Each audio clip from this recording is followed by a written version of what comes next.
Hello, friends. Welcome back to ABN and the Trinity channel for another episode of Islam and the News. I'm your host, Tony Goulet, and I'm here once again, like every week, and presenting news headlines from around the world about Islam, about the news. But again, like I said many times before, those two topics are usually one and the same. We also have an expert Skype guest coming up very shortly, so I encourage you to not only watch this video again afterwards, because it's going to be full of content, and it will be found on the Trinity channel's YouTube channel shortly after the show concludes, but share this with your friends, your family, your neighbors, etc. on Facebook, Twitter, and even through email. Just get the link to the show and then email it to everyone who you'd like to share it with. But we welcome you and we thank you for being loyal viewers of ABN, the Aramaic Broadcasting Network, and the Trinity channel, which happens to be the show or the particular channel that broadcasts English shows. There's also a show or a channel in Arabic, Aramaic, Kurdish, and it's a blessing to be here on the English channel, sharing information with our English understanding viewers around the world through satellite, through antenna, and of course through high-speed internet as well. So welcome to Islam and the News, and I am here with a bunch of news stories for you, including our topic of the major topic of the show, and that is, was Hitler a Christian? So we will be answering that question later on in the show. But right away, I just want to remind you, if you don't know already, which you probably do, that it is now December. It is the month where we celebrate the birth of our Lord and Savior, Jesus Christ. Now, of course, we do that on the 25th, so that time hasn't come yet. But this is the month. We are officially in December, the last month of the year. And we wish you all a blessed New Year. But before that, we wish all of you a Merry Christmas. I can say that officially now because we are in December. And because it's December, and actually this starts in America and probably other countries throughout the world shortly after Thanksgiving, is the Christmas shopping season.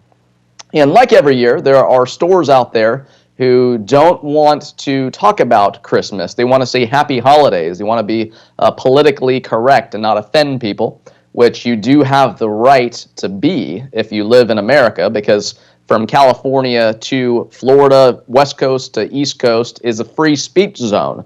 That means that we can say what we want, and if you can say what you want, then that opens a possibility of somebody being offended. So here in America, we celebrate the right to be offended because we allow everyone the freedom of speech. So, despite that fact, and although many people, especially Christians, do go out of their way to make sure they're saying Merry Christmas to people around them, there are certain retail stores out there who don't want to do that. So, this is found at Christian Post, and it is called 18 Naughty Stores that refuse to recognize Christmas. Now, this is the list of stores because it's pointing to the AFA, American Family Association. So as you can see here, the green are the companies that use the term Christmas on a regular basis. We consider that company Christmas friendly. This is the wording of the AFA. The yellow ones, it says companies refer to Christmas infrequently or in a single advertising medium, but not in others.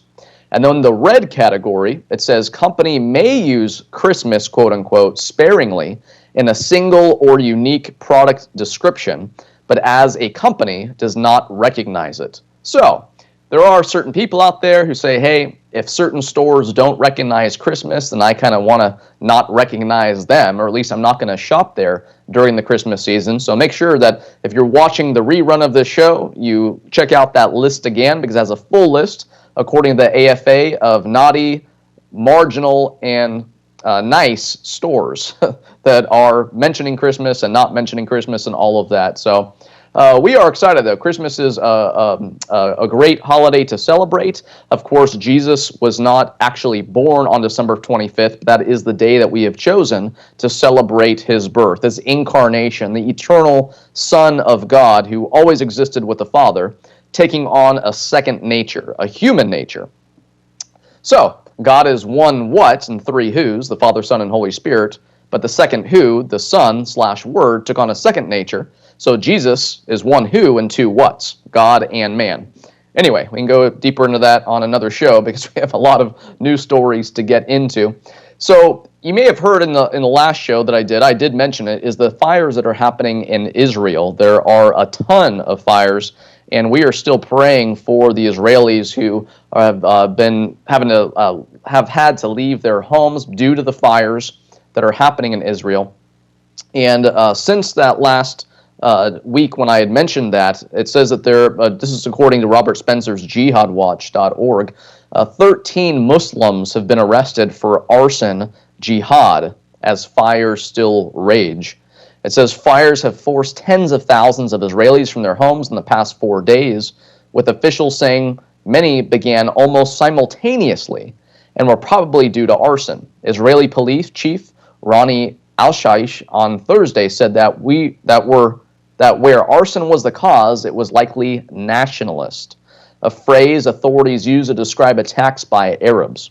Police said they have arrested 13 people for suspected arson or incitement to commit arson. Fires that spread through the north part city of Haifa are apparently acts of terrorism, and the government will compensate residents for loss of property. This is according to the finance minister in Israel. So we want to continue to encourage you to pray for the Israeli people as they are losing homes, which we all cherish so much. We're so blessed to have a roof over our head. We know there's people throughout the world who don't even have a home. So, but it is still heartbreaking when those who have one lose one. So we want to be praying for them. Now, also, speaking of Israel, since we're still on the topic, we're going to be on the topic for a few here. This came out from WND.com, ejected from Temple Mount for mentioning temple. And that is Joseph Farah and 406 Christians turned out by Muslim Waqf from discussing Jewish history.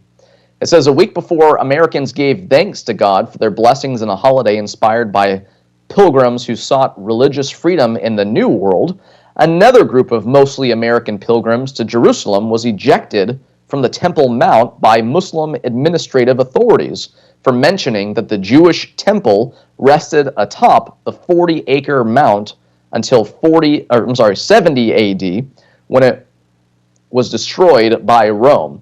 Now, we usually call the Temple Mount the most contested piece of real estate in the world, because as we know, the Western Wall, also commonly called the Wailing Wall, is a place where Israelis have gone for many years, because that's the closest they can get to the Dome of the Rock without actually going up on the Temple Mount itself. The Temple Mount is, of course, controlled by Muslims. That's why where Al-Aqsa Mosque is up there as well. We do want to let you know, if you're not aware, that Al-Aqsa, the mosque, and the Dome of the Rock are actually two separate structures. I was actually there. I actually was up on the Temple Mount last year, and it was a very interesting experience to look at all that and see it. And I saw the Muslim women and children who were heckling the Jews who did walk up there, who were brought up there by police escorts, and yeah, it was quite an experience. So not surprising though that up on the Temple Mount, where again the Muslims control it, they don't want people talking about Jewish history, Christian history, or talking about anything that is in opposition to the Islamic worldview. When you go up there, I saw a lot of there was like a lot of bulldozer heavy equipment activity, and they just had piles and piles of rubble. And the Muslims, they don't care about it, because any archaeological evidence that backs up the Christian worldview or the Jewish worldview or any worldview other than Islamic, they don't have anything to do with it. They're like, hey, just dump it. So once that is brought down, then you will find Israelis and other people actually going through it and finding coins and archaeological evidence that coheres with the Christian worldview or Jewish worldview, and again is in opposition to the Islamic worldview. So it's an interesting place. I recommend, if you've never been to Israel, especially up to the Temple Mount, to go up there and to check it out, because it's quite an experience. Now, again, continuing on with Israel, I have here from onenewsnow.com, ISIS decimated after first direct attack on Israel. That's right. It says, after ISIS waged its first direct attack on Israel on Sunday, when 4 of its gunmen opened fire on Israeli soldiers. They were obliterated by Israeli warplanes stationed along Syria's border in the Golan Heights, which is occupied by Israeli troops. The Islamic militants targeted Israeli soldiers by launching mortars and spraying them with machine gun fire, but no Israeli troops were injured in the attack. So we do thank the Lord for that. And that was just, like I said, this is a time after ISIS has spread so much. This is the first direct attack on Israel. So Israel has shown ISIS and us what they are prepared to do when they are attacked by ISIS. Speaking of ISIS, though, we have more stories that are happening around the world. This is from alalam.ir. And this is ISIS snipers kill 15 Iraqi kids attempting to flee Mosul. It says ISIS snipers killed 15 kids belonging to Mosul refugees who were heading to security forces. The source told Al-Sumariya News, but did not clarify the time frame for the alleged killings.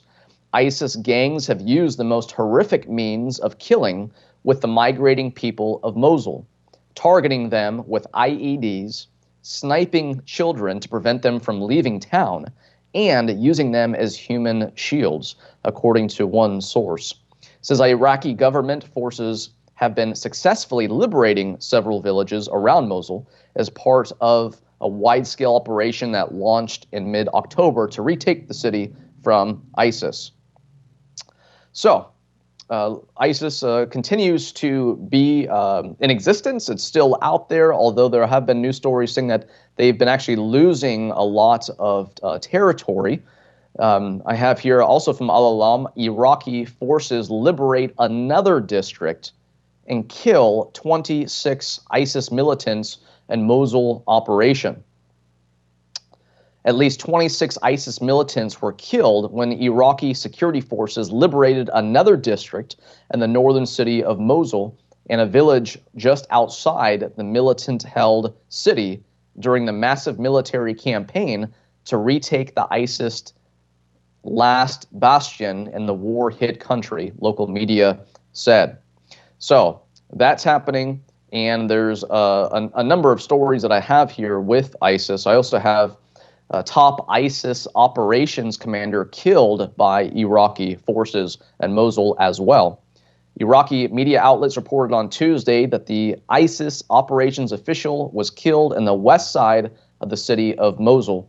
Al-Sumariya News stated the ISIS operations official, Abu Yaqub, was killed along with one of his aides in clashes with Iraqi joint forces at the Al-Shalalat district, which the security forces invaded on Tuesday. So ISIS is taking out people, killing people, and as I just said, Israel has taken out ISIS soldiers, and then of course now the ISIS operations commander was killed as well. So ISIS continues to be a problem with different people groups around the world and with different countries, and we again want to be praying for Christians who are out there, Jews who are out there who have been killed by ISIS.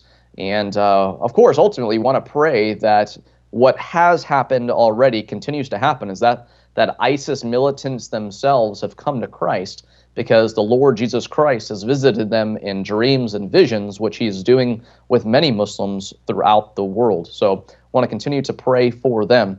But moving to Germany, we have also from jihadwatch.org, Muslim migrant child brides discovered. Refugee workers say marriages should remain. We have here, this shouldn't surprise anyone, and many more will be found as well. This is because few things are more abundantly attested in Islamic law than the permissibility of child marriage. Islamic tradition records that Muhammad's favorite wife, Aisha, was 6 when Muhammad wedded her and 9 when he consummated the marriage. This is here coming up, I'm going to read next, is a quote from Sahih al-Bukhari, the most revered hadith collection out there by Sunni Muslims. And it says, the Prophet wrote the marriage contract with Aisha while she was 6 years old and consummated his marriage with her when she was 9 years old, and she remained with him for 9 years till his death. So there are people out there, usually non-Muslims, who deny that, or they sugarcoat it or whatever. But that's what I tell people all the time, especially here in America. There are many Muslims who live peaceful lives, and we want to encourage more Muslims to live that way. And at the same time, there are a lot of people who allow their peace living Muslim neighbor, coworker, friend, etc., define Islam, saying, well, no, this is what Islam actually teaches. But what we want to do is say, hey, if you want to know what Islam teaches, look to the primary sources, look to the Quran, look to the Hadith, the Quran and the Sunnah. That's what Sunnis look to. So why should we let our neighbor define Islam when Muhammad defined Islam 1,400 years ago? So if you have seen shows in the past, we've always mentioned a lot of sources other than the Quran and the Hadith, of course, the seer literature and other sources that people need to look to find out from the oldest perspective, from Muhammad himself, what Islam actually teaches. If a non-Christian comes to me and says, hey, what does Christianity teach? What did Jesus say? Would it be smart of me to say, well, go talk to your neighbor who says they're a Christian? Or should I say, hey, get the Bible and read the New Testament, read what Jesus himself said? If we always want to point to Jesus, letting people know what Christianity teaches or what Jesus taught, then we need to do the same thing with Islam. What did Muhammad say? What did he say in the Hadith? What does the Quran itself say? What does the seer literature say? So you always want to point to the man, Muhammad or Jesus, and the book, the Bible or the Quran, and other primary sources and secondary and tertiary sources, at the most, to say, hey, look here if you want to know what it actually teaches. Now, if your neighbor doesn't believe that, great, but your neighbor doesn't define Islam. Again, Muhammad defined Islam 1,400 years ago. So moving now to China, we have China takes on Islamic extremism. It is a threat to rule of law, blasts Chinese minister. So it says Islamic extremism is moving to the inland provinces of China and is threatening the rule of law, according to a senior government official. So it's not just here in America. As you know, there are countries throughout the world who, unfortunately, are not like America, where there's freedom of speech and freedom of practice of religion. There are certain countries out there where they just say, hey, I want to just completely do away with it. And actually, I have a story coming up very quickly about that, because although we say, hey, Islam is false, we still need to love Muslims, and we need to share the gospel with Muslims. So we care about Muslims here at ABN and the Trinity channel. We don't say we hate Muslims. We think the issue is Islam, because Muslims are people who submit and follow the religion of Islam. So we love Muslims, and everyone throughout the world should love Muslims and share the gospel with them. Now, in Turkey, this is from the dailycoin.org, Turkey invades Syria to remove Bashar al-Assad. I don't know if you heard this one. President Erdogan of Turkey has issued a statement saying his troops have entered Syria with the intention of ousting President Assad. Turkey has been illegally running soldiers, artillery, and infantry in and out of Syria for much of the duration of the present conflict. Now, however, the proxy and shadow war which Turkey has been waging against the Syrian Arab Republic has just become official. Turkish President Erdogan has just announced that Turkish troops have entered Syria with the intention of removing President Assad from power. It is a formal declaration of war. Now, I haven't seen that news story anywhere else, perhaps because I'm looking at a lot of other news sites, I'm not sure. But if you did not hear that, that is definitely breaking news about the situation. Now, all of a sudden, you have Turkey and Syria making a declaration of war. But at the same time, there are other groups out there who are out there fighting, and they are recruiting whoever they can, not just in the Middle East, but in Africa as well. And I have here a news story from voanews.com.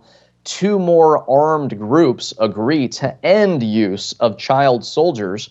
That's obviously a great thing. This is a humanitarian group, says its work of persuading armed groups to stop the recruitment of child soldiers is making slow but steady progress. The group, known as Geneva Call, reports it received pledges by 2 rebel groups to end this practice during a recent 3-day training workshop, which taught respect for international law. So that is great news to hear, and we hope that that trend would continue throughout Africa and throughout the rest of the world. Now, a lot of Muslims throughout the world, especially who are living today, who want to know what Islam teaches. They say, okay, what school should you go to? And many people here on ABN have mentioned it in the past on the Trinity channel, and that is Al-Azhar University in Egypt. So I have from frontpagemag.com, top Muslim university rejects reform, stands by terrorist curriculum. Al-Azhar refuses to stop using radical text used by ISIS. It says here, much of the curriculum of Al-Azhar, the Islamic world's most prestigious university located in Cairo, Egypt, is based on Islamic books written in the medieval era or earlier. These books, histories, biographies of Muhammad, the Sirah literature, the Hadith, words and deeds of the Prophet Muhammad, and tafsirs, the Quranic exegesis, etc., are often criticized by more reform-minded Muslims for being too backwards, teaching things such as unrelenting jihad and hatred for non-Muslims. So that is great if again, all Muslims throughout the world say, hey, we need a reformation, and a progressive reformation, not like Ibn Taymiyyah and Muhammad ibn Abdul Wahhab and Said Qutb and different people like that who said, yes, we need a reformation. We need to go back. We need to get away from this innovation, this bid'ah. We need to go back to the time of Muhammad. That is one way of talking about reformation. But of course, there are progressive, reformation-minded Muslims out there as well who say, we need a reform. I'm not going to not be Muslim anymore. I'm still going to be call myself a Muslim. But we need to move forward and coexist with other religious groups, other people in the 21st century. But to do that, you have to dismiss the oldest Islamic literature. You have to dismiss what Muhammad said to do in the later Medinan verses, in the later surahs that abrogated and did away with the Meccan. If there's a conflict in command, that later verse is what Muslims are supposed to do today. So there are many Muslims out there who say, well, I'm going to focus on the Meccan verses. Or there's obviously groups out there saying, I'm going to focus on the Medinan verses, which chronologically through history are the later verses. So to say we need a reformation, we need to get away from these books, I say, hey, that's great. But a lot of Muslims out there aren't going to agree. They're going to say, well, then you're dismissing the words of the Prophet himself. You're dismissing what Muhammad said to do. So this is why there's a battle going on in the Islamic world itself. You have the progressive reformers in an intellectual battle with the backward reformers of, okay, who should we be listening to? What should we do? But I have a few different sites that I got this information from. I have another one here from RaymondIbrahim.com. Al-Azhar rejects reforming religious discourse. So a few different ones. I have that one. I also have another one from Raymond Ibrahim. Dr. Ahmed El-Tayeb, the world's most influential Muslim. There's nothing like knowing Arabic, that is being privy to the Muslim world's internal conversations on a daily basis, to disabuse oneself of the supposed difference between so-called moderate and radical Muslims. So it's obviously not just the university Al-Azhar is itself, but also Dr. Ahmed El-Tayeb, meet the world's most influential Muslim. It says here, and this is from frontpagemag.com, it says, the subtitle, and learn why the, quote, moderate/radical Muslim dichotomy is a farce.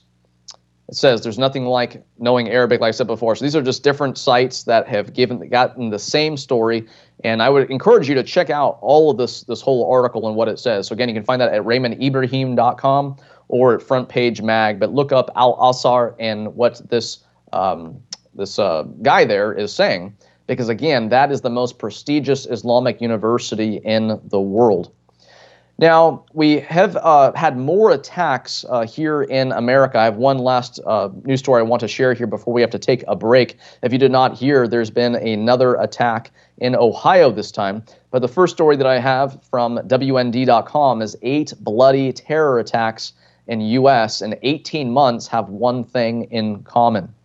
It says here, when Abdul Ali Artan tried to run over a crowd of helpless students at Ohio State University, then got out of his car and slashed as many as he could with a butcher knife, media titans CNN, CBS, and NBC treated it as an isolated incident.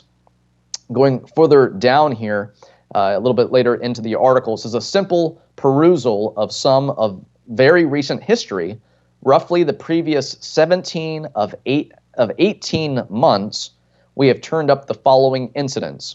1, the Chattanooga shooting. 2, University of California Merced knife attack. 3, San Bernardino shooting. 4, Orlando gay nightclub shooting. 5, Nazareth Mediterranean restaurant knife attack. 6, St. Cloud Crossroads mall knife attack. 7, Chelsea Manhattan bombing. 8, Ohio State knife car attack. So please check that out, because we're going to be back in just a couple of minutes with more news stories. And we hope that, again, this is a very informative show for you. It may be your new go-to news source because you don't have access to certain TV channels, or you don't have access to certain URLs on the internet, or maybe not the internet at all. So we thank you for being with us on ABN and the Trinity channel, and we'll be back in just a couple of moments. 2016 was a year of many blessings for ABN and the Trinity channel.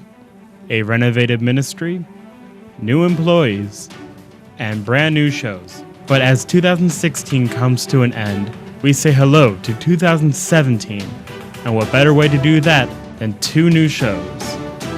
Truth Matters, sponsored by Ratio Christi, and Colliding Worldviews. Both will be coming to the Trinity channel mid-January 2017.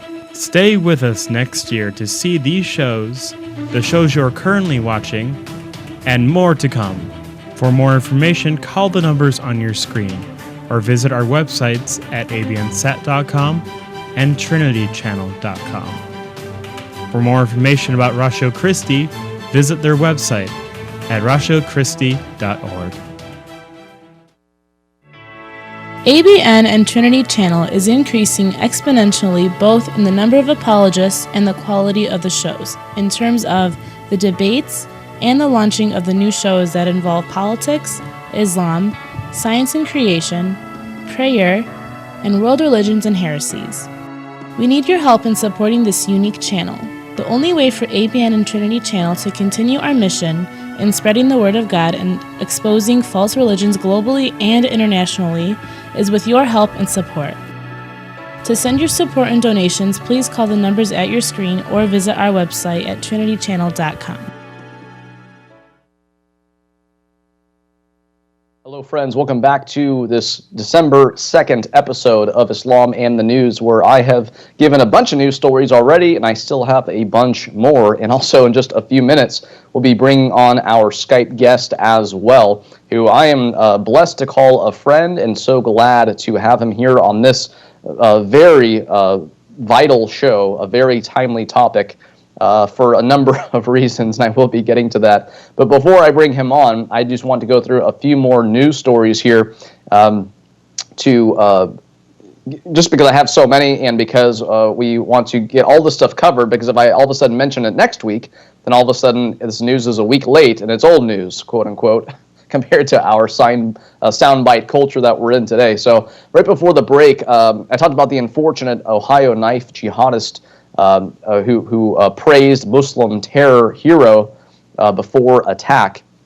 And this happened at Ohio State University recently. And that is just the latest event that has happened, or at least the latest event that has made the worldwide news, or at least the news here in America. So you do want to pray for the victims of that. But from ChristianPost.com, it says Ohio State terror attack mirrors ISIS how-to guide for lone wolf jihadis. You can find that at thechristianpost.com. And and this, as I said, is an ongoing thing, and much like former attacks from FrontPageMag.com, that like other attacks, ISIS claims responsibility for the OSU attack as well. It says while left tries to blame guns for the near massacre, even though guns weren't used. And again, ISIS has claimed responsibility for that. It says the Muslim terrorist group Islamic State has claimed responsibility for U.S. green card holder Abdul Razak Ali Artan's brutal car and machete attack at Ohio State University. But also in Charlotte area, ISIS suspect pleads guilty last Tuesday to terrorism charge as well. Justin Sullivan, a 20-year-old Morgantown man accused of plotting a mass killing in support of the Islamic State, pleaded guilty Tuesday morning in federal court to a terrorism-related charge. And also in Maryland, Muslim arrested for threatening to blow up Southwest Airlines plane. It says here that in Baltimore, a Maryland man has been arrested after police said he made threats to blow up the Southwest Airlines plane he was on. November 22nd, Southwest Airlines advised they had had an unruly passenger on a flight departing from Oakland, California en route to Baltimore. The Southwest pilot turned the flight around and returned to Oakland International. Deputies arrived and contacted the suspected unruly passenger, 32-year-old Arpan Shah from Maryland. So, those news stories continue to happen, unfortunately. It'd be great if those stopped, and we think that the solution to that is getting the gospel out to everybody, and of course, repentance and faith in Christ, giving you a new heart with new desires, a renewed mind, and of course, that changes your life and your decisions and who you're focused on. So, I had mentioned in the last show, and probably the show before that, about a Saudi billionaire, Al-Walid bin Talal, who had tweeted Donald Trump last December saying, get out of the presidential race, you will not win.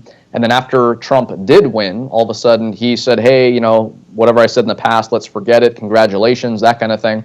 Now, surprisingly, I was surprised at least to read this, from timesofIndia.indiatimes.com. This is the billionaire Saudi prince, again, Al-Walid bin Talal. A prominent Saudi prince and business mogul has called for an end to the ban on women driving in his country, saying the archaic rule is an infringement of women's rights. Wow. Now, you're probably just as surprised as me to hear that. So, are women going to be allowed to drive now in Saudi Arabia? What's going to ultimately happen from this? But this is the Saudi prince who was suggesting this. So we will definitely have to keep an eye on that and see what happens. But at the same time, in Slovakia passes law to ban Islam from being registered as a religion.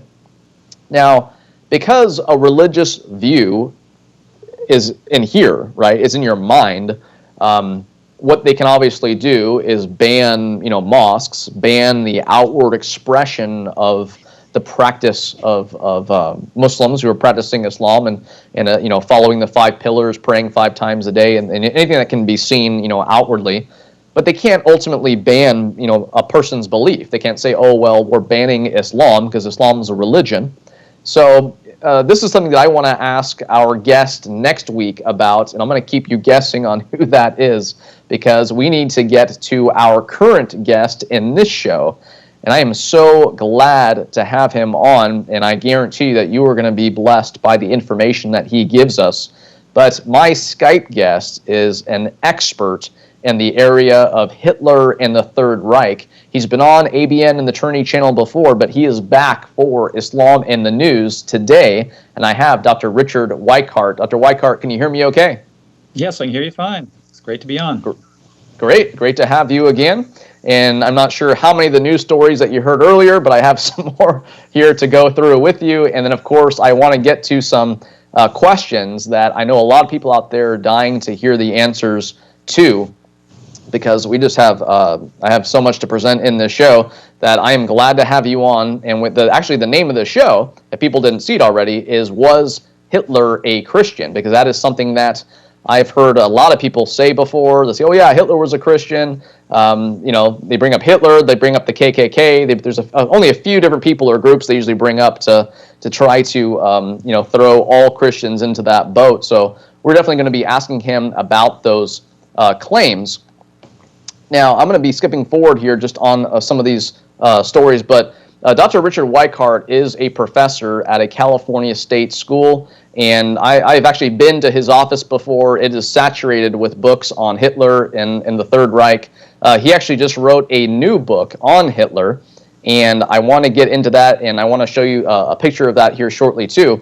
But Dr. Weikart, as you know, we just finished up an election process, and there's a lot of rhetoric going around about Donald Trump and how people see him and who people compare him to.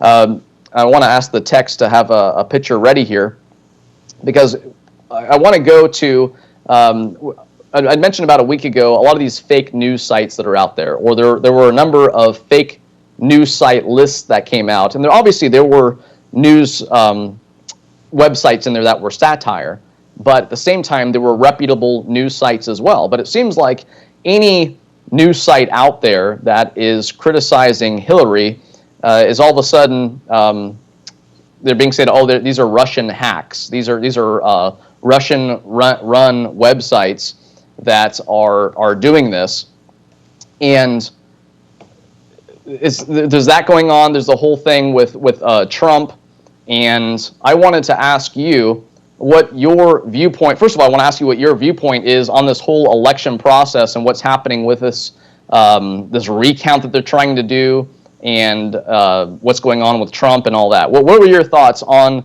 the election process and now the aftermath and the riots, and I mean just anything that you have seen on the news yourself? Well, there are, of course, quite a number of ironies in the fact that a lot of people were expecting Trump to lose, and they were expecting him to be a bad loser. That is, they thought that he was going to, that there could be demonstrations, maybe even violence after the election. But what's remarkable is that the exact opposite has taken place, because since Trump won, it's been the people on the left and the liberals and progressives who've been out demonstrating and even rioting in the streets, which, by the way, I don't ever remember that happening before after an election. I don't remember there ever being major demonstrations and riots. I mean, I know there was in 1968 at the Democratic National Convention, but that was not after the presidential election. I don't remember that actually ever happening. So I think it's pretty remarkable that this has happened. And I think a lot of the heated rhetoric, and you alluded to there's a lot of rhetoric going on about Trump being like Hitler and different things like that. I think a lot of the heated rhetoric is sort of emblematic of the polarization that has been going on and the very intense hatred for him and his policies. But what's remarkable, too, is that, the things that Trump has been proposing to do, which I'm not endorsing here, but deporting illegal aliens and things like that, is you think about that in relation to the killing of 6 million Jews. I mean, we're not even talking about the same kinds of things. I mean, there's totally, way out, quite different. Whereas I find it very interesting that if you think about what the progressives and political left are pushing for, if you believe that the unborn are human beings that deserve protection and rights, I mean, they're the ones who actually are doing things which are far closer to the kind of dehumanizing things that the Nazis were doing, at least in my opinion. Yeah, definitely. And that's actually a news story that I wanted to mention. I'm not sure if you saw this. This came out on November 29th from world.wng.org. CDC reports abortion rate at all-time low. Pro-lifers celebrate the decrease as proof their message is working. So there are many people out there who relate modern-day abortion to the Nazi Holocaust, as far as the people who killed, of course, the Jews in particular, and we're definitely going to be getting to that in this show. Can you talk for just a couple of minutes on what you see? Because I know you've written other books in the past. Before the Hitler book that we're going to be showing here soon, you've written books on Darwin and Hitler. You've written books about abortion and all that. What thoughts come to your mind when you think about the amount of people who were killed in the Holocaust and the amount of people who have been killed and unfortunately are continuing to be killed by Planned Parenthood and the different, doctors' offices and organizations out there who, at a woman's choice, goes and kills a human being inside the womb. Well, I think that every age has its way of trying to dehumanize certain kind of groups within their society when it suits them and when they feel that those people are sort of getting in their way, or that they want to oppress some group for their own particular economic advantage or political advantage, or whatever the key issue may be. And we're usually blind to that particular problem. We justify it. We have all sorts of ways of rationalizing it. And so, I believe that in our day, it seems to me that the killing of people who are unborn, that through abortion, and also now increasingly trying to push for physician-assisted suicide for people with terminal illnesses, people with disabilities. We're trying to sort of dehumanize those elements of the population to devalue their life and to say that their lives really aren't as valuable as other people. Again, I think this has been done in every society, one way or another. It's just different. Seems like it's different groups at different times. Definitely. And Dr. Richard Weikart is a person whose books I recommend that you get. If you go to Amazon.com and type in his name, he's written, I believe the Hitler book is what, your 4th or 5th book now? It's my 6th book, actually. Oh, 6th book. Okay, I need to still pick that one up. I actually have it on my wish list right now, so I will have it soon. But I want to ask the technicians that they can go to. We're going to be going to picture number 23 now, because I've Dr. Weikart on the line here, and we are blessed to have Dr. Weikart for a full hour, almost. Brought him on a little bit late, but he's going to be here until 4 p.m. Pacific time or 7 p.m. Eastern time. And I want to have him on while I go through a few more news stories, and I want to transition into his specific area of expertise, and that is Hitler and the Third Reich, and the many resemblances that has to what we still see happening around the world today. But we have here from WND.com, Trump's cabinet picks sounding alarm bells, and it talks about how Mitt Romney, someone who that Obama had run against in the past, he's someone who Trump has in mind. And also there are a lot of people who the Trump camp, Trump and Pence, are choosing, who are putting some red flags up for people. So a lot of people are happy that Trump is in. Even more people are happy that Hillary didn't win, even though they're not super happy, with Trump 100%. But some people who Trump is picking for his team, people love, say, hey, that person's going to be great. Other people he's picking are putting up some red flags for people. So at the same time, it says here at Bloomberg that FBI and NSA poised to gain new surveillance power under Trump. At the same time, from dailycoin.org, a man named David Stockman, he says, careful, Donald, they rigged a debt bomb for March 15th. So please check out dailycoin.org and you'll find out the specifics about that. They're saying that, hey, along with Trump coming into office, he's actually inheriting basically a $20 trillion deficit, and that's going to be blamed on him right when he comes into the White House, even though he had nothing to do with that spending in the past. And also, right now the housing market's way up, the stock market is way up, the price of the U.S. dollar is way up, which it can't continue to do forever. At some point, when that drops, that's what we call a crash. So David Stockman here is basically saying that is what is going to be coming up in March, according to him. But also from WND.com, it says, what do they know? Mega rich preparing for a disaster. So even though you may not be preparing, because you're not hearing about some things that are happening out there, that's why it is so important to watch Islam and the news every single week so you get these news stories, because it says ordinary people are urged to eye plans as billionaires hunker down. So it says an ominous sign for social stability. It's the mega wealthy who have become the most enthusiastic preppers, quote unquote. So again, you can find that there at WND.com.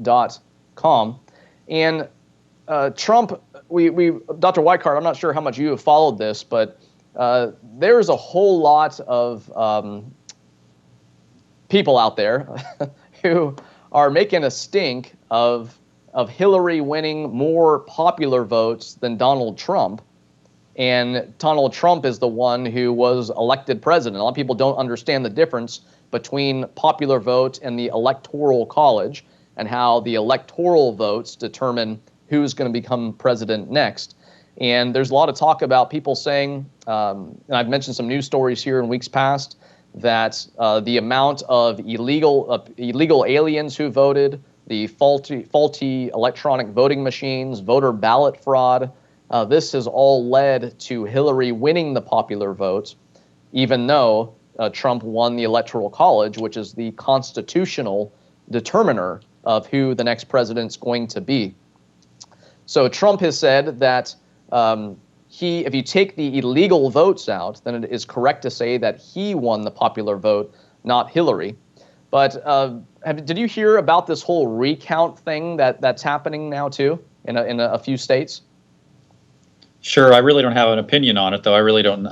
It seems kind of fruitless, but right. I think if it should have been on the other foot, I mean, clearly they would have just ignored the popular vote, just like Trump probably should too. Trump probably should just ignore it instead of getting so worried about it. Right. Well, I think the most worried person seems to be a lady named Jill Stein from the Green Party, who is funding this whole thing. I mean, it's like, okay, Trump won the Electoral College, so she's trying to raise millions of dollars to have a recount just to say, oh yeah, Trump still won the Electoral College. I mean, it's not going to prove anything. It's not going to change anything. So that is happening though, and Hillary's seeking volunteers to get that to continually happen. There's numerous news stories you can find out there about the details about the recount and their possible reasons for wanting to do a recount.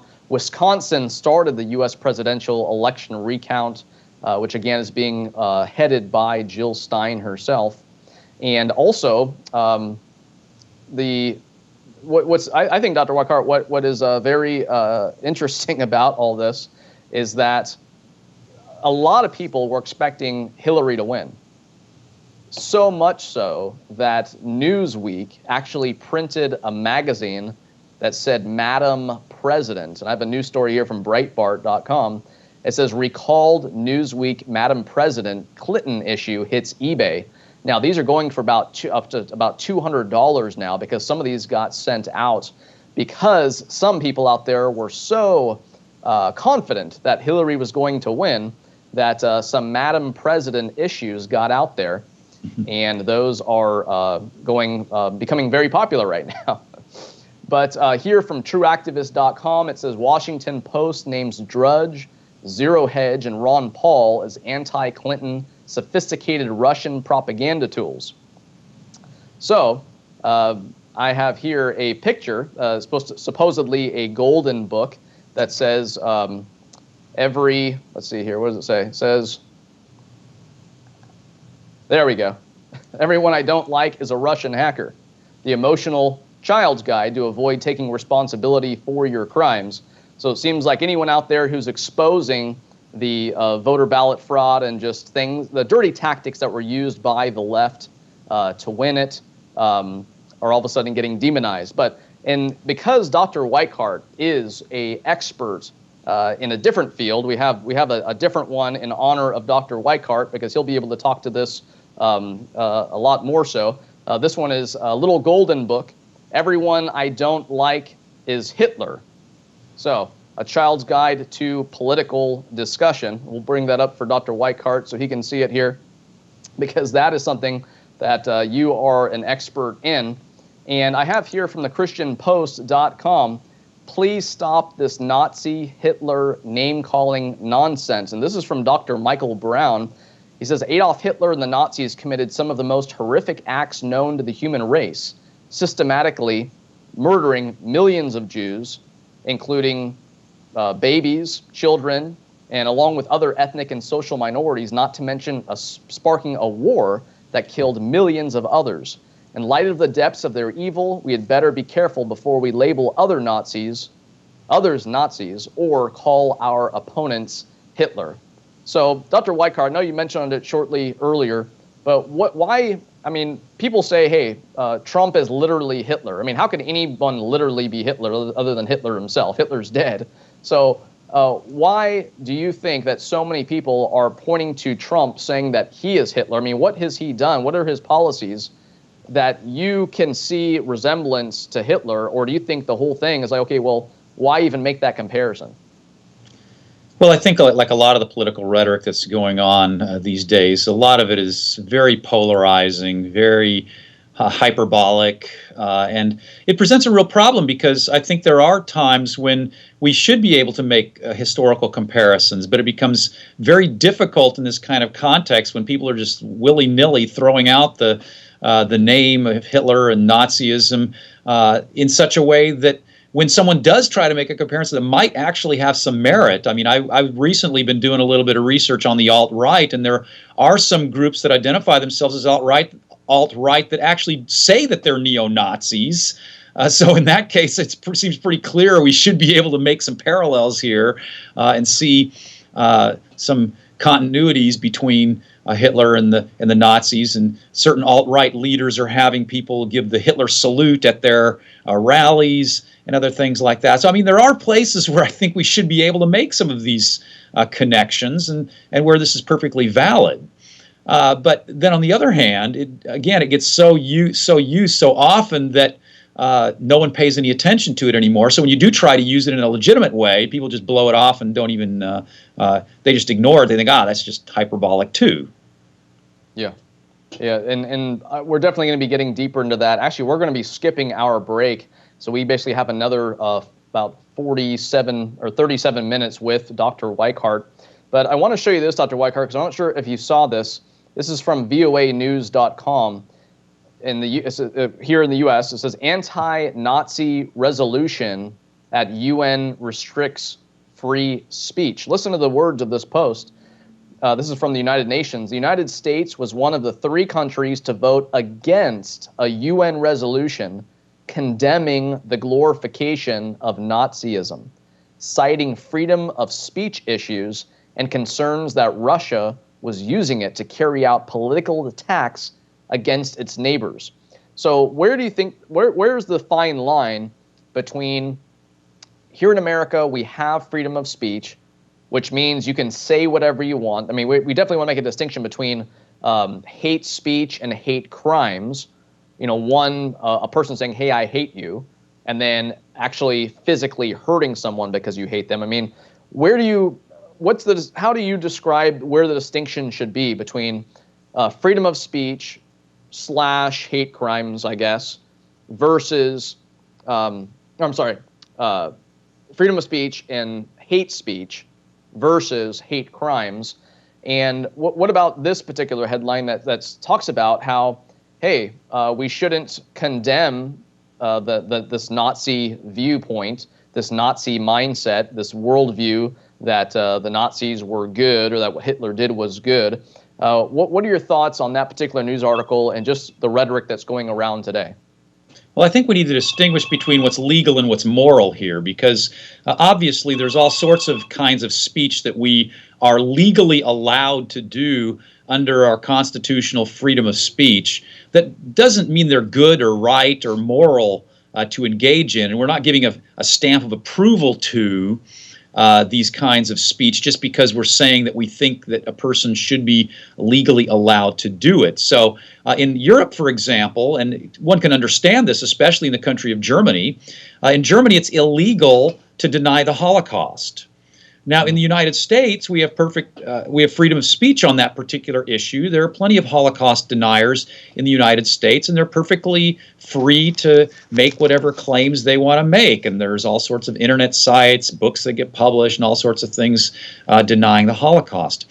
In Germany, that happens to be illegal there. But we have opted in the United States to allow for freedom of speech on that particular issue. That doesn't mean that because we allow freedom of speech on that issue that we think that Holocaust denial is a good thing, that we condone it, or that we are wanting to support it in any kind of way. And so I tend to support the position that the United States took. And by the way, this is not the Trump administration making this decision. This is the Obama administration who is controlling the votes of the UN in the UN. And I think it's a correct it's a correct call that there should be freedom of speech on these issues.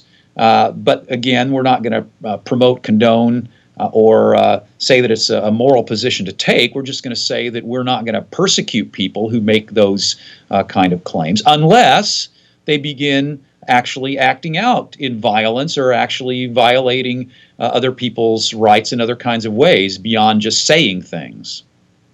Okay. So, I mean, I know it's such a edgy topic because we live in a society today where it's like a bad thing for people to get offended. People say, oh, you need to be politically correct. And a lot of people seem to be overly sensitive or obviously have redefined the word tolerance, because tolerance is you believing one thing, me believing another thing, and we're putting up with each other. Where nowadays people say, oh, well, you have a differing viewpoint, oh, you're intolerant, just because you don't have the viewpoint of the majority of society or something like that.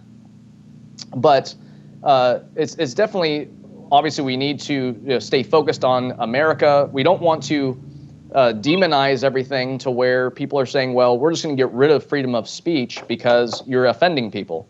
So we need to, as you had said, to allow people the freedom to say what they want, but know the difference between saying what you want and actually encouraging someone to go take action in a violent way or actually committing violent acts yourself. So sure. Your book, and I want to pull it up here on the screen because this is a news story that I had seen recently from Assist News Service. It says, Hitler's Religion, Weikart hits a home run. And folks, this is Dr. Weikart's newest book called Hitler's Religion, The Twisted Beliefs That Drove the Third Reich. So Dr. Weikart, can you give just a couple minutes summary for people on what they are going to find in your book and what sets this book apart from a lot of the, obviously there's many books out there on Hitler. What sets your book apart? Well, there's a lot of books out there on Hitler, but actually there are not a lot of books that talk about his religious views. In fact, there are a couple of them in the German language, but in the English language there are very few, and none of them are done by professional historians such as myself. So even the ones that are out there are written for a more popular audience by people who are not quite as well versed in the historical documentation. I have extensive footnotes. I've spent many years working on this book while I was working on other books relating to Nazism and such. So I was hoping that this book will be, and I hope it will be, in fact, the definitive book about Hitler's religion. You're right, there's a lot of books out there about Hitler. There's also a lot of, one of the reasons I wrote the book is because there's a lot of misconceptions about Hitler's religious views, especially not so much among his professional historians, but among the general public. So if you look on internet sites and read popular kind of books and look on YouTube videos and documentaries that are being done about the Third Reich, you'll find sort of three main kinds of views about Hitler out there, and some of them are completely contradictory. One of them is that Hitler was a Christian. You'll see this on a lot of atheist websites. Then there's the exact opposite view being put forward by a lot of Christians and other religious people, that Hitler was an atheist. And then there's a third key main view that comes out there, that Hitler was into the occult. People think because he was so diabolical in his deeds that he must have been inspired by the dark sciences, and so they think he was an occultist and such. And so I sort of try to examine all three of these key views, and what I found in the course of my research is that actually none of those three is correct. Hitler was not a Christian in any sense of the word. He was very anti-Christian. He made some public comments in which he came out supportive of Christianity, but he also made all sorts of statements in the 1930s that he was a man of peace also. Does that mean we really believe that he was a man of peace? Well, of course not. So we shouldn't believe his public statements about Christianity. And interestingly, once he came into power and became a complete dictator of Germany, those pro-Christian statements disappeared too, because he no longer needed to be associated with Christianity as much as he did when he was trying to come to power. So he wasn't a Christian in any kind of identifiable sense, and I in my book I spell out a lot of reasons for that. I talk about his attitudes about Jesus, about the Bible, about various other Christian doctrines and dogmas that many of which he completely scorned. He wasn't an atheist either, though. I mean, off the flip side of that, well, if he wasn't a Christian, maybe he was an atheist. No, he actually wasn't, at least as far as I can tell, because if you look carefully at both his public and his private statements, he actually criticized atheism at various times, and he continually seems to have some kind of idea that there is some kind of supreme being out there. I have a whole chapter, in fact, about was Hitler an atheist, and I claim that no, I don't think he was an atheist based on the preponderance of evidence that we have. Then the third one is, was he an occultist? And this is one that really catches a lot of people's attention. You find documentaries all the time out there about Nazi occultism and such. And part of the problem here is that there were some Nazi officials who were into the occult. Heinrich Himmler, for example, was into astrology and neo-paganism and other things like that. Rudolf Hess, who was Hitler's private secretary and head of the Nazi party under Hitler, was also very much into astrology and other occult sciences. So there were a number of people in the Nazi hierarchy who were favorable toward the occult. But Hitler, Goebbels, Heydrich, and others were very anti-occult and thought it was unscientific and too superstitious and various things like that. So I try to dismantle those three main views, and then I try to sort of tease out and figure out then, well, if he wasn't a Christian, if he wasn't an atheist, and if he wasn't an occultist, then what did he really believe? And the answer to that, actually, I wasn't quite sure of when I began my studies, but I came up with a rather surprising answer. Okay. Well, I wanted to get to that, and I want to ask you a few more questions about that, about the book and the different things that you present in there. This is now, again, folks, what you're seeing here in the middle of your screen is the actual book cover of Dr. Weichardt's book. Again, you can find that on Amazon or anywhere else where fine books are sold, so I encourage you to get that. But I want to show the next picture of Hitler, which gives light to his entire face, if that's kind of hard for any of you to see. But I want to take the next full picture of Hitler there. And because, Dr. Weichhardt, you know that this show is called Islam and the News. Mm-hmm. So we have Muslims throughout the world who are watching this show, and we have Christians, we have Jews, we have Mormons, Jehovah's Witnesses, of course. It's being broadcast to the world either through high-speed internet, satellite, and antenna. So we have people of every religious viewpoint out there. So I want to ask you mainly, though, because we really want to get the gospel to Muslims, and because, again, the show's called Islam in the News, I want to ask you specifically of what Hitler thought about Islam. Yeah, it's a very interesting question because he doesn't talk about it often, but there are a few occasions where he does actually mention Islam. In fact, there's one place, and sometimes this is in the context of his monologues that he was giving during World War II in his bunker when he was having dinner with various generals and others in his entourage. And he would very often at these dinners hold these monologues where he would just spout off about whatever happened to be on his mind at the time. And by the way, religion actually was a topic that got covered an awful lot in those monologues. And one time, for example, he mentioned that he thought that the Battle of Tours, which was the battle where the Franks were able to stop the Muslim advance into France in the 7th century or 8th century, rather, 7th century, rather, that was really a disaster for Europe, because it would have been better to be under Islam than to be under Christianity. And part of the reason that Hitler thought that was because he thought that Islam was a more militaristic kind of religion, whereas Christianity preached loving your enemies and the Sermon on the Mount, and he had utter disdain for these ideas about Christianity that sort of pointed to its weakness and such. And that's part of the reason why he liked Friedrich Nietzsche's philosophy so much. Even though Hitler was not himself an atheist completely, he actually did admire Nietzsche. And I have a picture in my book where I show Hitler at the Nietzsche archives across from a bust with Nietzsche that his photographer took that was trying to make these connections and to show Hitler with Nietzsche. And that was used as a publicity point.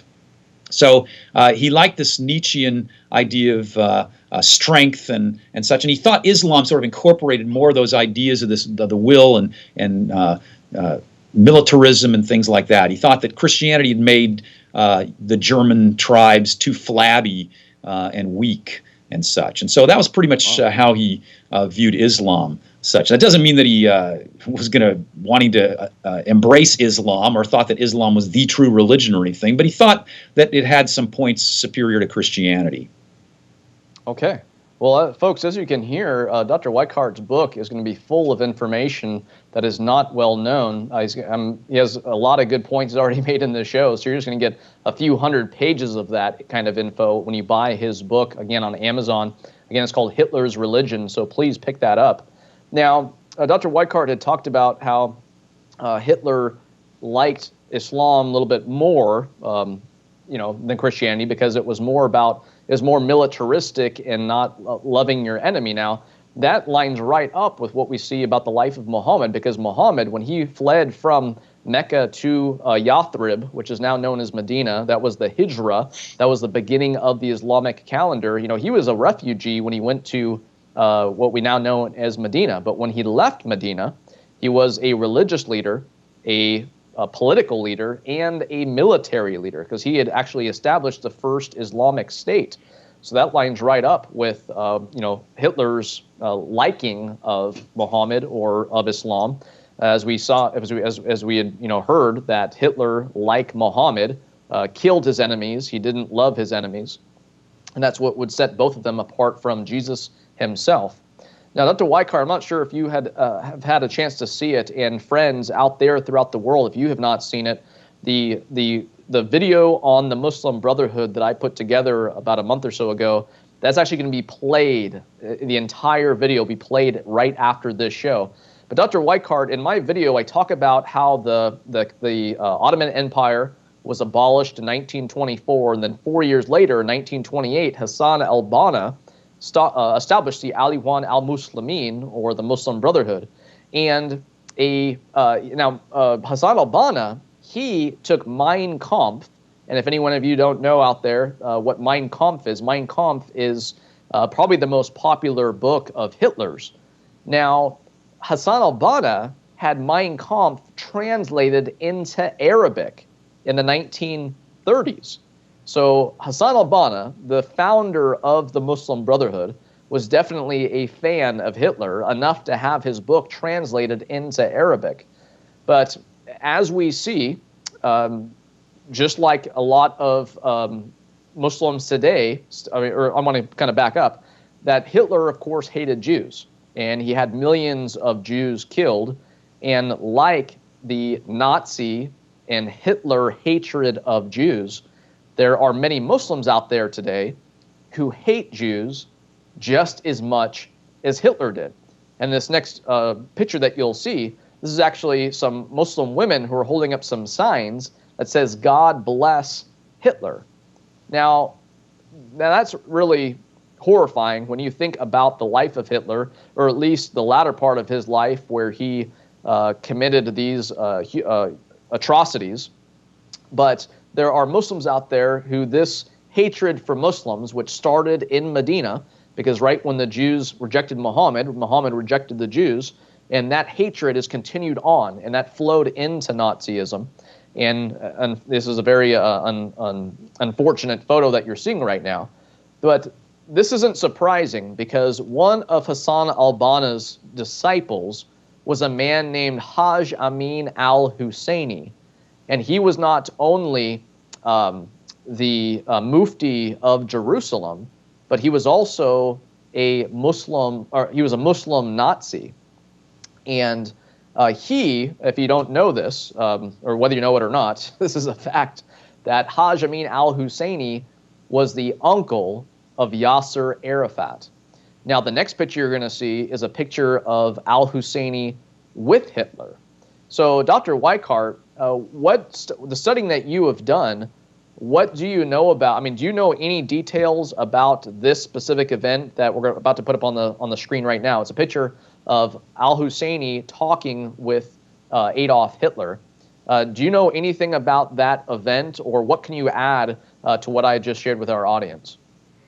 Well, yes, Hitler was wanting to form alliances with anyone who would help him in the persecution of the Jews. And so this, what you already said about the that shared anti-Semitism was really the key issue here. Because they hated the Jews, Hitler was willing to team up with them. And interestingly, and kind of strangely, there even were in the area of former Yugoslavia, which had been part of the Ottoman Empire earlier, where there were the Albanians and the Bosnian that were also Muslims. There were in some cases SS troops that were recruited there, and there were Muslim SS troops in those parts of Europe as well. So Hitler was willing to form alliances with the Muslims against the Jews very readily. Okay, and Dr. Weikart, you had no idea what picture is coming up next, but let's go ahead and show the next picture, because this next picture looks maybe like these SS troops that you're referring to. Could be. They're actually, as you can see there, friends, these troops are praying just like Muslims do. Mm-hmm. And this was all happening because of the ties with, again, Haj Amin al-Husseini was a disciple of Hassan al-Banna, the founder, creator of the Muslim Brotherhood, which is still in existence today, which is affiliated with tons of groups out there. And again, these photos that you're seeing right now, the one about Hassan al-Banna, Haj Amin al-Husseini, this picture, these are all in also the Mein Kampf, in the Arabic translation of Mein Kampf. All of these pictures are from my presentation on the Muslim Brotherhood. And again, that is going to be airing live right after this show of Islam in the News concludes. And also this video is available on my Facebook page and on my Vimeo channel, vimeo.com/Tony Gurley. Now, obviously, Dr. Weikart, you had mentioned that there was this anti-Semitism that was shared between the similarity between Islam and what Muslims taught, what Muhammad believed himself about the Jews, or at least his attitude towards the Jews, and then Hitler's attitudes towards the Jews. Now, I know you had a book, I believe it's called, is it called From Darwin to Hitler, one of your past books? That's correct. So this next picture, if people don't know, if you never heard of Charles Darwin, here's a picture of Darwin and Hitler. What can you let our audience know of how Darwin influenced Hitler, and how that may have been a huge factor in being okay with killing millions of Jews back then, and of course today, this modern day abortion Holocaust, quote unquote, and just the viewpoint in general that any human being is not just as valuable as every other human being? Yeah, of course, we always have to preface this kind of thing by saying that, of course, Darwin would have been horrified by the ways that some of his ideas were used later on. Darwin was not anti-Semitic, for example. He was, however, racist, and some of his racial ideas were going to have a big impact upon German scientists, anthropologists, biologists, medical professors, and ultimately upon Hitler later on. Darwin believed that different human races were locked into a struggle for existence, and that there were some races were superior and others were inferior, and those that were inferior would ultimately have to give way unless they were better suited to their environment. So, for example, black Africans might have more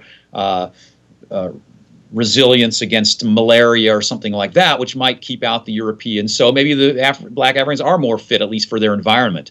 But on the whole, what Darwin saw in the middle of the 19th century was the Europeans going out, colonizing the world, pushing various indigenous peoples such as the Native Americans, the Australian Aborigines, to the margins, decimating those populations and replacing them, colonizing those areas and expanding into those areas. And Darwin thought this was part of the natural struggle for existence that was going on, and that this was a process that would help the human race to improve in an evolutionary sense.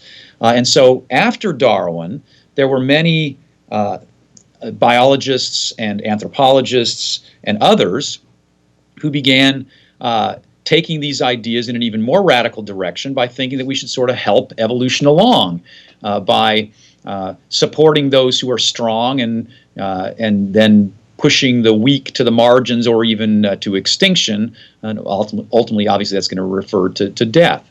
One of the things I argue in my book, too, is that Darwinism had a different way of thinking about death than had previously been the case, and that was going to be important in shifting the focus of people's thinking about killing and extermination of races and things like that. And that was before that time, the Judeo-Christian tradition had seen death as being an evil thing.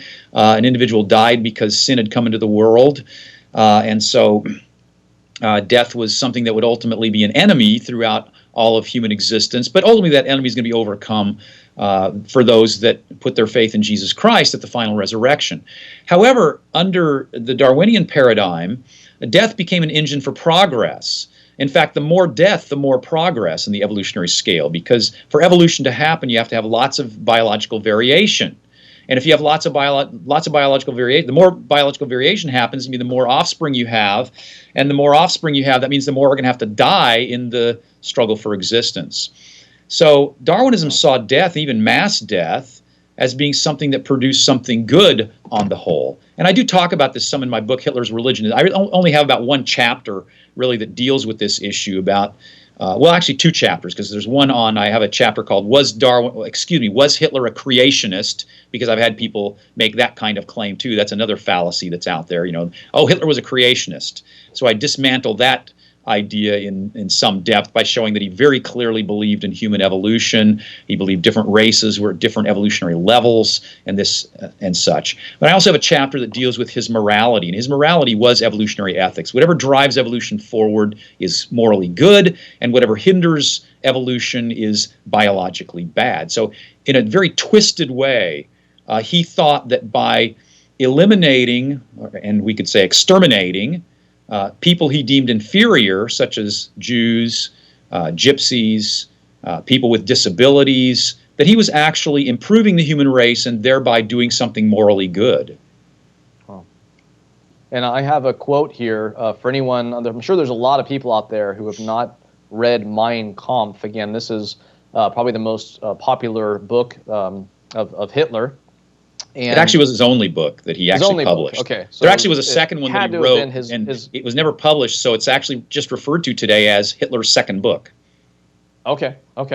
So mine. I mean, usually, from your experience, when you talk with people, especially people who say bring up Hitler all the time or whatever, I mean, do you find that a lot of people out there have read Mein Kampf, or more so that a lot of their misconceptions would be fixed if they actually did read it for themselves?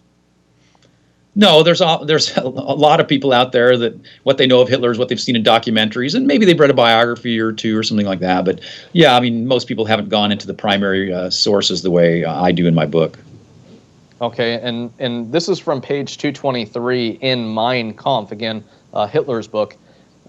This says, Hitler using evolution theory to justify racial supremacy.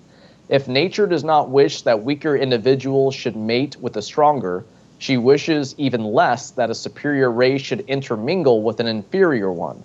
Because in such a case, all her efforts throughout hundreds of thousands of years to establish an evolutionary higher stage of being may thus be rendered futile.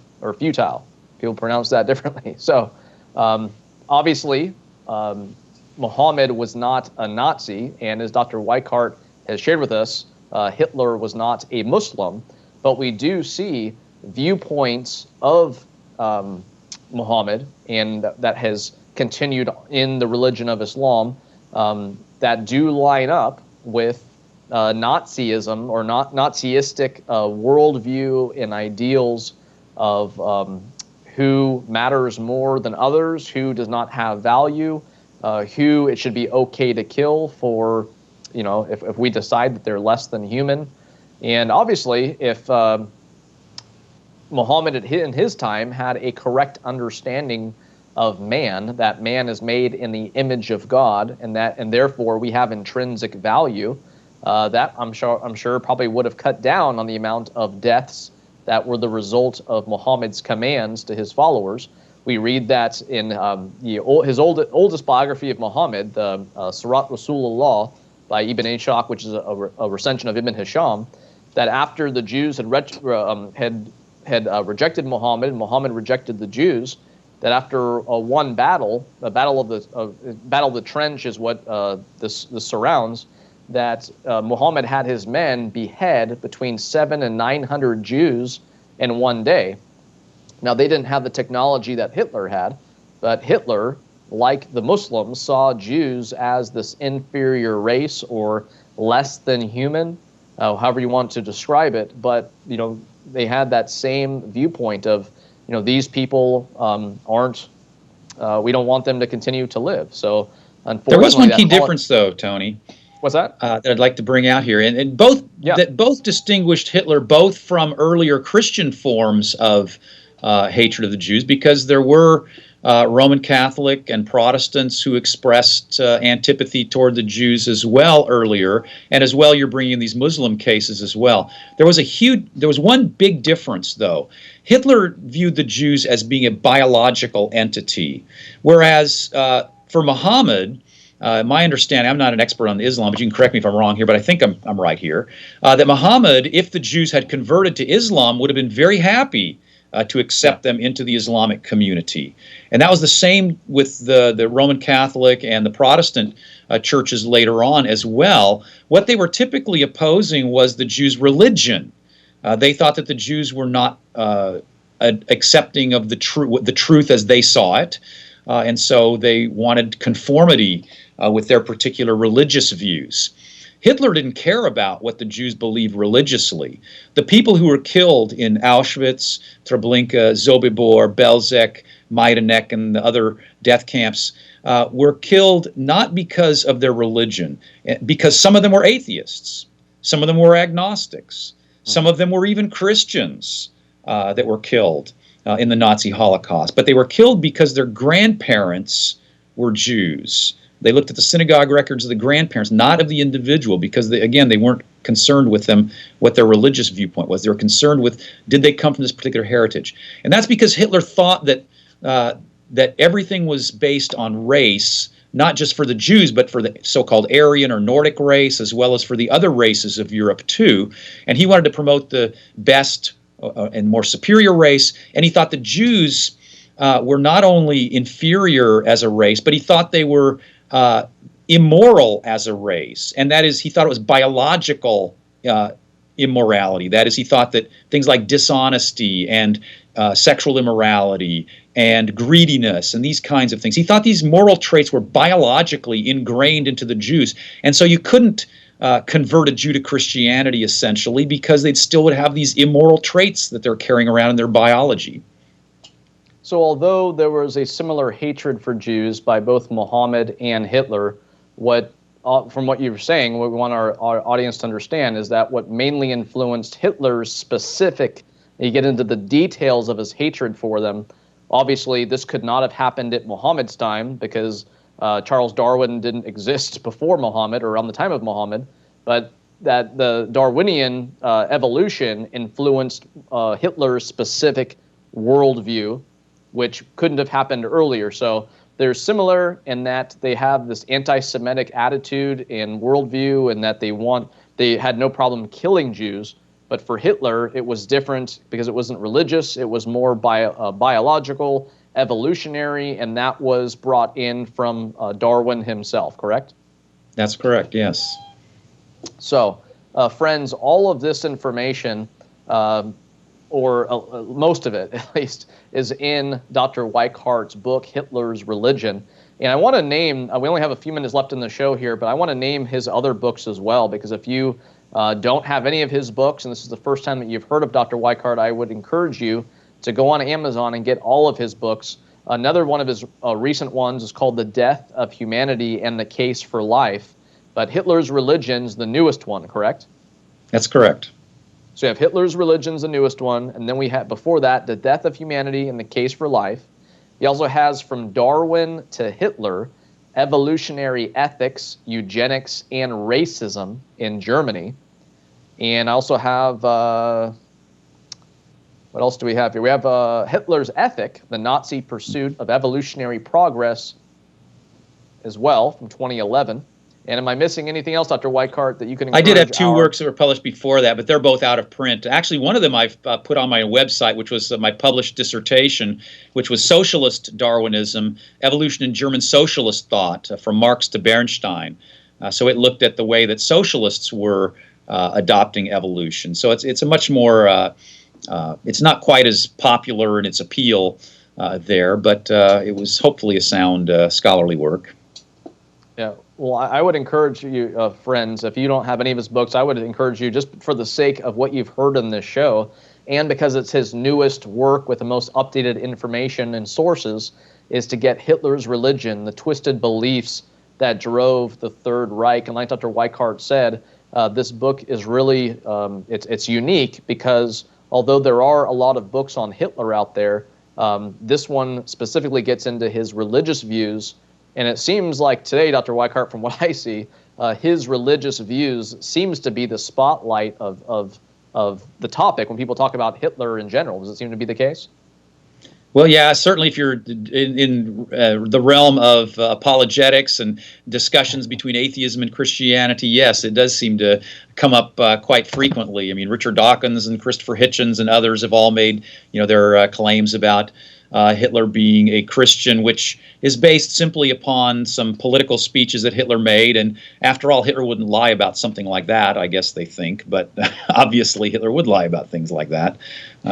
So they just ignore the things that he said privately, and they don't look at the memoirs. I look at like Rosenberg's diaries, I look at Goebbels' diaries, I look at the memoirs that were written subsequently by his secretaries, by his other close associates, to try to ferret out what his actual religious beliefs were. Okay. And folks, I said, please get that book. As you know, that Hitler is a major topic. People bring up Hitler, the Third Reich, and people usually say, hey, those who don't study history are destined to repeat it. But as we also know, those who do study history are destined to sit back and watch other people repeat it. But the main thing is for people to know history, because for the most part, that should help us, hopefully, from repeating it. And again, today, like Dr. Weikart had brought up, and I had mentioned that news story earlier, that thankfully, by God's grace, abortion has gone down according to the CDC. But what many people consider a modern-day Holocaust technically still is happening. And the solution for that, the solution for the whole thing of Nazis out there hating Jews, Muslims out there hating Jews, or anybody hating anybody for that matter, is that we are sinful. We all are born in this sinful, fallen world. We have a sin nature, and Jesus Christ, who took on a second nature, human nature. And again, this is December. We celebrate 23 days from now, the birth of the Lord Jesus Christ, because only when you repent and put your trust in him will you be forgiven by God for your sin. And that is when you are what Jesus said we must be, and that is born again with a renewed mind, a regenerated heart, and that causes us to view other people differently than before we are born again and the Holy Spirit indwells us, because we are sinful. Now, so obviously certain people are more sinful than others, and you have this example of Hitler, and what was he capable of? And you have other people out there, you might say, hey, well, I'm not like Hitler. I've never killed anybody, let alone millions of people. But you're still a sinner in need of a Savior. You've sinned against a holy God. We all need to repent and put our trust in Christ. I'm so thankful that by God's grace, I did that 12 years ago. I'm so thankful to know Dr. Richard Weikart, who has done the same thing. And he brought up just a minute ago Dr. Richard Dawkins. Listen to this quote. I'm not sure if you heard this, Dr. Weikart. Richard Dawkins, who's known famously for demonizing Christians, obviously demonizing the God of the Old Testament, quote unquote, who he calls him. He has a long name for that God. Listen to this, though. This is a more recent quote by Dawkins. He says, there are no Christians, as far as I know, blowing up buildings. I am not aware of any Christian suicide bombers. I'm not aware of any major Christian denomination that believes the penalty for apostasy is death. I have mixed feelings about the decline of Christianity, insofar as Christianity might be a bulwark against something worse. So, very interesting quote coming from Richard Dawkins, who has attacked Christians and the God of the Bible, basically saying there is no God and I hate him, seems to be his attitude. But again, folks, what I would encourage you to get if you don't have it, and there's probably a lot of you who don't because it just came out recently, pick up Hitler's Religion, the Twisted Beliefs That Drove the Third Reich. And also, too, you may have seen this. This came out about 8 years ago. But Dr. Richard Weikart also stars in the movie Expelled by Ben Stein. It's called subtitled No Intelligence Allowed. So if he looks a little familiar, it's probably because you saw him in this. So pick that up, as well as all of his books. But again, for sure, his brand new book, Hitler's Religion, The Twisted Beliefs that Drove the Third Reich. Dr. Weikart, we need to get going. This show's about to end, but what would you like to say to our worldwide audience as a closing statement? Well, in thinking about the issues, just as you raise them there toward the end, I mean, we need to find a way to love one another and promote human equality and the dignity and value of all human lives, which is what I think is the worst thing about the Hitler and the Nazi ideology, that they devalued some people's lives, considered some people unequal, inferior. And I think Christianity is the antidote to that, because Christianity teaches that we're all made in the image of God.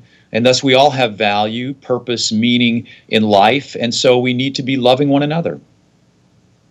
Okay, well, thank you so much, Dr. Weikart, for being on. We thank you for your time. Friends, we thank you for you. God bless you, and we will see you next Friday on Islam and the News.